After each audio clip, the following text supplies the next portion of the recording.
It's a runaway train going in the wrong direction, Evan Grant, at the Trop. How much panic is there these days with this Rangers team, not only in the clubhouse, but in the front office? I think there's got to be some degree of panic all the way through the organization right now, because this is an absolute free fall, and you're looking at really, if you look at the ultimate results, you're looking at the second straight year of a free fall. The Rangers didn't play that poorly in September last year. They were tracked down by Oakland, but it's still, they lost control of the division. There was a players-only meeting before yesterday's game. Ron Washington said after the game that he's confused about what's going on. I think this is a team that is trying very, very hard right now to avoid the collapse rather than going out and simply playing the game. They made a couple of atrocious base running mistakes last night, and those are the kinds of things that show up when a team is trying to force things, trying to make things happen without letting the game kind of naturally flow to them.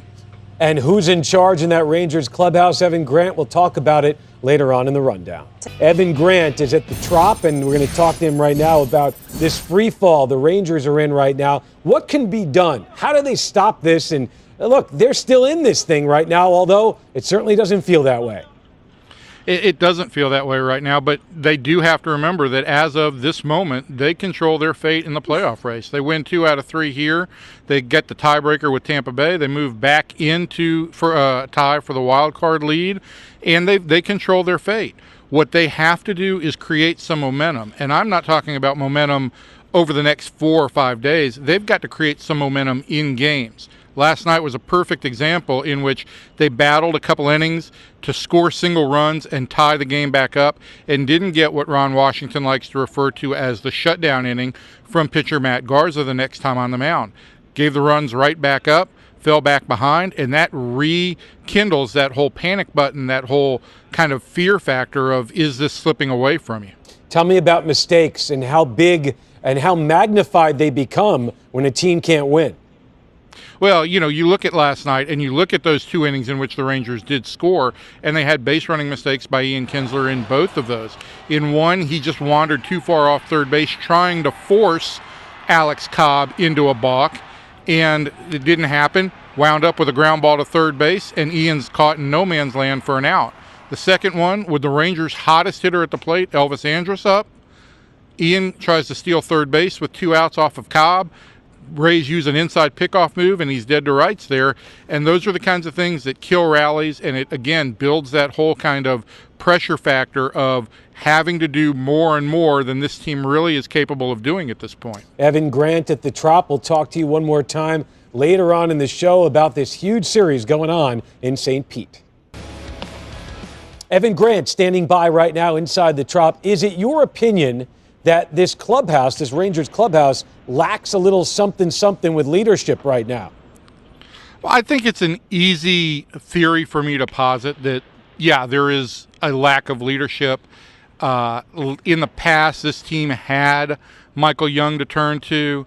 I think that when the Rangers made the decision to move on from Young, they felt that some guys would either step up into that leadership role, or some of the guys that they brought in, an A.J. Przinsky or a Lance Berkman, would assume that. But it's hard for a guy on a 1-year deal to kind of take over that role. And what you've had happen is it's fallen really to Elvis Andrus, who at 24 is doing a good job of being the spokesman for the team. But I think that's a lot, even for a guy with a big contract, to be asked to do. And last night, you needed somebody to be accountable to talk about the base running mistakes. Ian Kinsler, I think, said a lot about where he stood on his mistakes by declining to talk. I think he was embarrassed about the mistakes, and I think he felt like there was nothing that he could really shed. This is a team right now that I think is looking for somebody that it can look to, whether it's a 270 singles hitter in the middle of the lineup or a guy in the middle of the clubhouse that players can approach and that media can approach to take some of the pressure off of the other players. And it just is not really evident at this point. Where's Ron Washington on this topic? Well, I think that Ron on his radio show today was asked about his job security, and he said that of course he's worried about it. Wouldn't you be if your team had lost 7 in a row and was looking at another perceived September collapse? I just spoke with Nolan Ryan about it, and I think Nolan's response was basically, I think that's kind of human nature to feel, hey, there's some accountability on my part. Do I share some of the blame for this? But the bottom line is this falls on the players.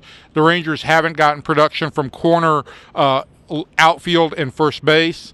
They have not gotten the kind of production in the middle of the lineup that they expected.